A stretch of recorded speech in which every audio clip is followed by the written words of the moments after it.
வாழ்க வளமுடன். நான் ஸ்ரீனிவாசன் கண்ணதாசன் வீட்டுக்கு நான் அன்போட வரவேற்கிறேன். இன்னைக்கு நம்ம பார்க்குறது சிம்பிள் லஞ்ச் காம்போ தாங்க. வாங்க அது எப்படின்றது பார்க்கலாம். இப்போ ஒரு 4 தக்காளி வெட்டி வச்சுருக்கேன். என்னென்னா ஒரு தக்காளி பெங்களூர் தக்காளி, 3 தக்காளி நாட்டு தக்காளி. நீங்கள் நாட்டு தக்காளியாக வேணாலும் வெட்டலாம். இதில் 3 முந்திரி பருப்பு, ஒரு 10 பூண்டு, இதாங்க. இதை போட்டு இதில் கொஞ்சம் மிளகாத்தூள், இது வீட்டில் அரைச்சதுன்றதால ரொம்ப காரம் இருக்காது, அதனால் 2 ஸ்பூன் போடுறேன். நீங்கள் கடையில் ஏதாவது மிளகாத்தூள் வாங்கினீங்கன்னா கொஞ்சம் கம்மி பண்ணிக்கோங்க. 2 ஸ்பூன் மிளகாத்தூள், மஞ்சள் தூள் வந்து ஒரு 1/2 ஸ்பூன், அவ்வளோதாங்க. இதை முதல்ல அரைச்சி எடுத்துக்கலாம். நான் இப்போ 2 பட்டை துண்டு குட்டி குட்டியாக போட்டிருக்கேங்க. வாசனை ரொம்ப பிடிக்குன்றவங்க இன்னும் கொஞ்சம் ஜாஸ்தி பட்டை துண்டு போடலாம். இப்போ இதை அரைச்சி வச்சதை இதில் போட்டுடலாம். இப்போ மிக்சியை கழுவி கொஞ்சம் தண்ணி ஊற்றிக்கலாம். இதில் இதை வதக்கணும், நம்ம கொஞ்சம் சுருளை வதக்கணும். இப்போ பாவக்காய் தாளிச்சு விட்டுலாம். இதில் கடுகு போடுறேன். போட்டு நல்லா ஒரு 10லேருந்து 15 பூண்டு பல் சும்மா ரவுண்டாக அப்படி வெட்டி வச்சுக்கிட்டிங்கன்னா ஈஸியாக இருக்கும். கடுகு வச்சோன்னா பூண்டு, இதோட வெங்காயம் 3 வெங்காயம் வெட்டி வச்சுருக்கேன். 3 வெங்காயம் இதை போட்டுக்கலாம். இதோட கொஞ்சம், ஏன்னா கடுகு போடும்போதே சோம்பு தூள், இது நான் தூளாக வச்சுருக்கேன். சோம்பு தூள் போட்டால் கருகி போயிடும், அதனால் எல்லாம் போட்ட பிறகு சோம்பு தூள் கொஞ்சம் வதங்கணும். இப்போ அதுக்குள்ளேயும் அது கொஞ்சம் ஓரளவுக்கு வத்திருச்சான்னு பார்க்கலாம். அதை ஏன்னா மூடி வச்சு தான் வற்ற வைக்கணும். அது ஓரளவுக்கு வத்திருச்சு. சின்னதாக தான் வச்சேன், ஏன்னா வந்து இது கொஞ்சம் தெறிக்கும். அது நீங்கள் திறந்து வச்சிங்கன்னா இதில் பாருங்கள். இப்போ டபுள் பீன்ஸு, இதோட கொஞ்சம் பட்டாணி, எல்லாமே ஒரு கப்பு. டபுள் பீன்ஸும் அந்த மேல் தோல் உரிச்சு தாங்க வச்சுருக்கேன். டபுள் பீன்ஸில் ரோஸ் கலரில் மேல் தோல் வரும்ல, அதை உரிச்சிட்டேன், அதை எடுத்துகிட்டு தான் வச்சுருக்கேன். அது மாதிரி பட்டாணி நார்மல் அது போட்டுக்கலாம். இது வந்து மொச்சையிலையும் மேல் தோல் எடுத்துட்டேன் பாருங்கள். 1/2 கப் மொச்சை தான், மேல் தோல் எடுத்து கொஞ்சம் கஷ்டம்தான். அது வந்து எங்கள் நாத்தனா என்ன சொன்னாங்கன்னா, ஃப்ரீசரில் வச்சுட்டு மொச்சையை எடுத்து வெளியே தண்ணி ஊற்றி வச்சு ஒரு 2 மணி நேரம் கழித்து புதுசுனா வந்துருன்றாங்க மொச்சை. நான் வந்து நார்மலாகவே அதை உரிச்சு வச்சுருக்கேன் மொச்சை. இதுக்கு தேவையான அளவு உப்பு. இது வந்து நல்லா இன்னும் கொஞ்சம் சுருண்டு வரணும். அதே சமயத்தில் எல்லா இதுவும் வெந்திருக்கணும். இது வெந்துடும், டக்குன்னு வெந்துடும். உங்களுக்கு மேல் தோல் வேற உரிச்சதால். அப்படி மொச்சை வந்து உங்களுக்கு மேல் தோல் உரிக்க முடியலன்னு நினச்சிங்கன்னா குக்கரில் 2 சவுண்டு விட்டுட்டு அப்புறம் போடுங்க. ஏன்னா மொச்சை கொஞ்சம் ஹார்டாகவே இருக்கும் அந்த மேல் தோலோடு போட்டிங்கன்னா. பாருங்கள், நல்லா வெங்காயம் வதங்கிடுச்சு. இது கொஞ்சம் எண்ணெய் ஜாஸ்தி இருந்தால் தான் உங்களுக்கு நல்லாயிருக்கும். இது வந்து நீங்கள் 1 வாரம் கூட ஃப்ரிட்ஜில் வச்சு சாப்பிட்டுக்கலாம் அந்த பாவக்காய். இதில் தக்காளி நல்லா 3 பெரிய தக்காளியாங்க, 3 தக்காளி போட்டிருக்கேன்.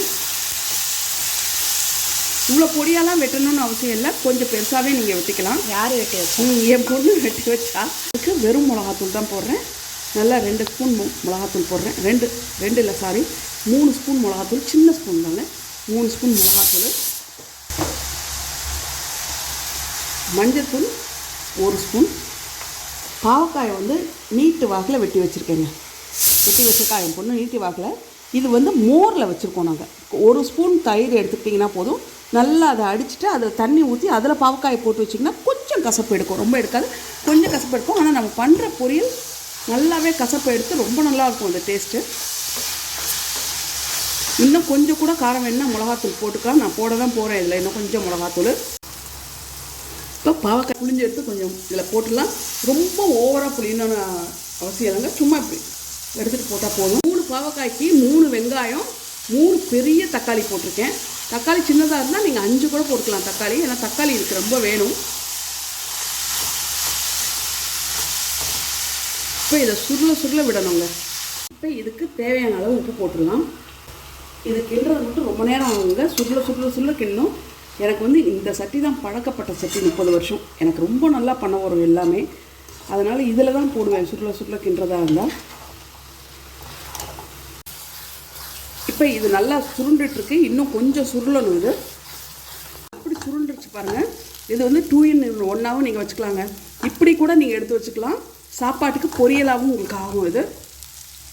இப்போ தேங்காய் பால் கெட்டியாக எடுத்திருக்கேன். தேங்காய் பால் ஊற்றிடலாம். இதில் வந்து நான் புளிப்புக்கு எதுவுமே ஊற்ற மாட்டேங்க.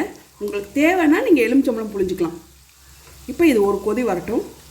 அவ்வளோதாங்க, இந்த கொதிச்சிருச்சு. இப்போ கொத்தமல்லியை போட்டு இறக்கிடலாம். உங்களுக்கு கொஞ்சம் புளிப்பு தேவைன்னு நீங்கள் நினச்சிங்கன்னா இன்னும் ஒரு தக்காளி வேணாலும் ஜாஸ்தியாக போட்டுக்கலாம். அப்படி இல்லைன்னா இறக்கும்போது கொஞ்சம் லெமன் ஊற்றிக்கலாங்க. அவ்வளோதான். இது ரொம்ப நல்லாயிருக்கும். இந்த குழம்பு நீங்கள் எதுக்கு வச்சிங்கனாலும் இட்லி, தோசை, சப்பாத்தி, இடியப்பம், சாதம் எல்லாத்துக்குமே இது ரொம்ப நல்லாயிருக்குங்க. இது வந்து பாருங்கள் எவ்வளோ சுருண்டுருச்சு. ஆனால் இன்னும் சுருளணுங்க. இது நல்லா இன்னும் சுருண்டு இன்னும் கொஞ்சமாகணும். இது கொஞ்சம் லேட் ஆகும். ஆனால் இது எப்படி சுருண்டு போயிடுச்சு பாருங்கள். இப்போ கலரே உங்களுக்கு மாறி தெரியும். அதில் ரெண்டாக தான் தெரியும். ஆனால் நல்ல ஒரு ப்ரௌன் ஆயிருங்க. இப்போ கொஞ்சம் கருவேப்பிலை போட்டேன். எவ்வளோ நல்லா மாறிடுச்சு பாருங்கள். கொஞ்சமாக வேறு ஆயிடுச்சு. இப்போ இதில் நல்லா 1 ஸ்பூன் சர்க்கரை போடுறேங்க. சர்க்கரை போடுறதால உங்களுக்கு வந்து சத்து இதெல்லாம் போயிடாது. நல்லாயிருக்கும். இது குழந்தைங்க கூட சாப்பிடுவாங்க. இதை காரத்தை மட்டும் கொஞ்சம் கம்மி பண்ணிடுங்க. சர்க்கரை கடைசியில் போடுங்க. குழந்தைங்க கூட பாவக்கான்னு கூட தெரியாமல் சாப்பிடுவாங்க. அவ்வளோ நல்லாயிருக்கும் இந்த டேஸ்ட்டு.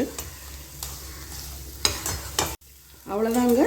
பாருங்க, இது வந்து அடி பிடிக்க பிடிக்க பிடிக்க பிடிக்க நல்லா கிளறிட்டே இருக்கணும். இது எதுவுமே வேண்டாங்க. சாதம் வடித்து இதை வந்து சாதத்தில் போட்டு பசங்க சாப்பிட்டு பாருங்கள். அப்புறம் அடிக்கடி பண்ணுவீங்க நீங்கள் இதை. இப்போ வந்து நான் வந்து பாவக்காய் மசாலாவும் எல்லா பயிரும் போட்டு ஒரு குருமாவும் வச்சுட்டேன்.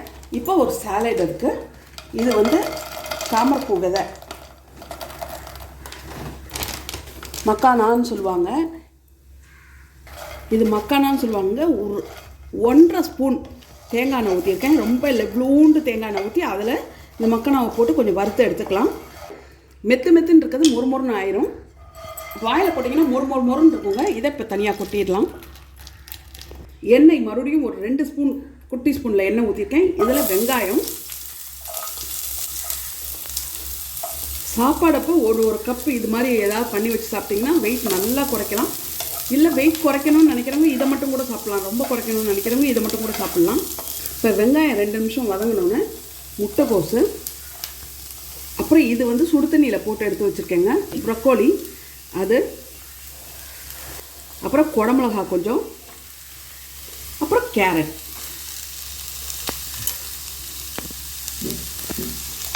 இதெல்லாம் கொஞ்சம் ரொம்ப வேணும், கொஞ்சம் வேகிற அளவுக்கு இப்போ நம்ம வதக்கலாம். வதங்கினா போதுங்க. ஏன்னா வந்து இது ரொம்ப வேகணும்னு அவசியம் இல்லை. இதுக்கு தேவையான அளவு உப்பு போட்டுக்கலாம்.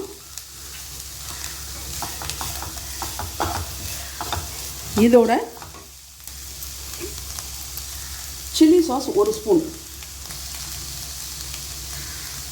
அவ்வளோதாங்க, 1 ஸ்பூன் போதும் குட்டி ஸ்பூனில். அது மாதிரி சோயா சாஸ் 1 ஸ்பூன்.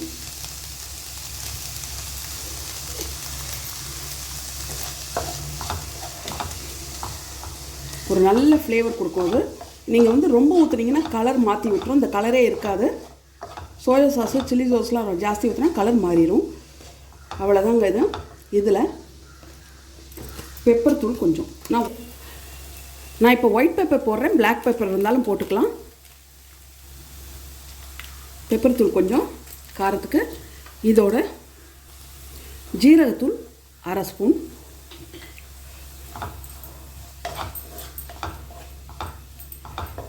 அவ்வளோதாங்க, இதோட வேலை முடிஞ்சது. இப்போ இதை தூக்கி கொட்டிடலாம்.